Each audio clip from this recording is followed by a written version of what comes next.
International lab facility. Student-led startups. Great academic exposure. KL. Deemed to be university. Hyderabad ఎర్రగడ్డ నుంచి భరత్ నగర్ వెళ్తున్న సమయంలో భారీగా రోడ్ యాక్సిడెంట్ జరిగింది. ఆ మహిళ ఎవరైతే స్కూటీ పైన వెళ్తున్న ఇద్దరు మహిళల్లో సునీత అన్న మహిళ స్పాట్ అక్కడనే చనిపోయింది.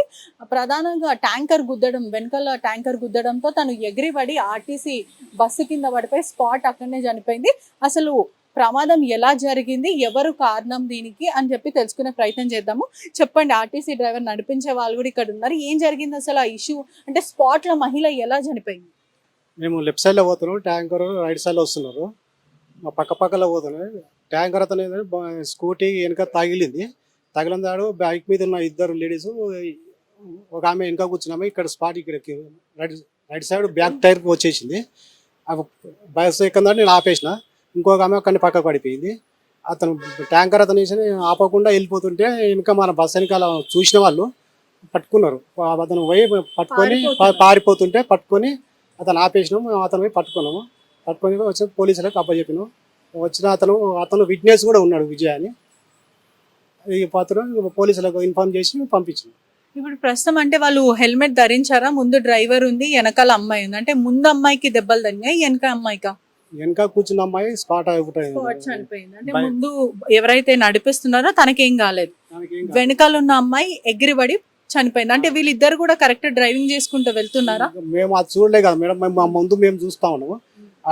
పడినాడు, బస్ ఎక్కిందాడు, బస్ ఇట్లా అయిపోయింది. చూస్తే ఇంకా బండి పక్కన ఉన్నది.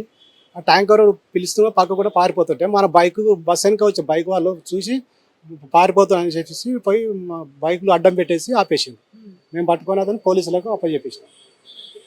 అదే విధంగా ఇప్పుడు మీ తప్పు అయితే ఏ విధంగా లేదు. మీరు మీ దగ్గర వెళ్తున్న సమయంలో ఆ మహిళ వచ్చి ఆర్టీసీ బస్సు కింద టైర్ కింద పడింది. మీరు ప్రస్తుతం ట్యాంకర్ అతను పారిపోయే టైంలో మీరు పట్టుకోవడం జరిగిందా? పారిపోతుంటే మన బస్సు పక్కన పోలీసులు బైకులో చూసి వాళ్ళు పట్టుకొని అంటే మేము వెళ్ళిపోయి అతను పట్టుకొని పోలీసులకు 100 డయల్ చేసి పిలిస్తే వచ్చిండ్రు. అతనికి వాళ్ళకి అప్పచెప్పేసి చూస్తున్నారు కదా, ఇదే విధంగా ట్యాంకర్ నిర్లక్ష్యం వల్ల ఒక నిండు ప్రాణం బలి తీసుకున్నారని కూడా చెప్పొచ్చు. ఈ ఎవరైతే హెవీ డ్రైవర్స్ లైసెన్స్ లేకుండా కూడా బండ్లు నడిపించడం కూడా జరుగుతుంది. అంటే విచక్షణ రహితంగా ప్రవర్తిస్తూ వాహనం నడిపిస్తూ ఇట్లాంటి పబ్లిక్లీ చాలా దారుణాలకు ఒడికడుతున్నారని కూడా చెప్పొచ్చు. ఇట్లాంటి ప్రమాదాలు చాలా ఎక్కువ జరుగుతుంది. తరచుగా కుటుంబ సభ్యులు అయితే బాగా రోధిస్తున్నారు. ఎవరైతే మహిళ డ్రైవింగ్ చేస్తుందో ప్రస్తుతం తను షాక్లో ఉందని కూడా చెప్పొచ్చు. ఎవరు కూడా మాట్లాడే పరిస్థితి లేదు. తను ఇక్కడనే కుకట్పల్లిలో ఎంప్లాయీగా వర్క్ చేస్తూ ఉంది. వాళ్ళ కుటుంబం అంతా శ్రీశైలంలో ఉంటుంది. ప్రస్తుతం వాళ్ళని ఇన్ఫార్మ్ చేయడం అయితే జరిగింది. జస్ట్ ఫ్రాక్షన్ ఆఫ్ సెకండ్స్లో. అంటే ఎవరైతే ముందు నుంచి వెళ్తున్నారో చాలా రోడ్డు ప్రమాదం ఇట్లాంటివి చాలా జరుగుతున్నాయి. ప్రజలు కూడా చాలా అప్రమత్తంగా ఉండాలి. అతను వెంటనే వచ్చి ఆ వెహికల్ ని గుద్దడంతో వాళ్ళు ఇద్దరు కింద పడిపోయి, ఒక మహిళ ఆర్టీసీ బస్సు కింద పడిపోయి తల మొత్తము చితికిపోవడం జరిగింది. చాలా దారుణమైన రోడ్ యాక్సిడెంట్ అని కూడా చెప్పొచ్చు. ప్రజలందరూ కూడా అప్రమత్తంగా ఉండాలని తెలియజేస్తూ కెమెరామెన్ శివతో పెట్రిషియా రిపోర్టింగ్ RTV హైదరాబాద్. మరిన్ని వీడియోస్ కోసం ఛానల్ ని సబ్స్క్రైబ్ చేయండి. లేటెస్ట్ అప్డేట్స్ కోసం వాట్సాప్ ఛానల్ ని ఫాలో చేయండి. అండ్ లింక్ డిస్క్రిప్షన్ లో ఉంది.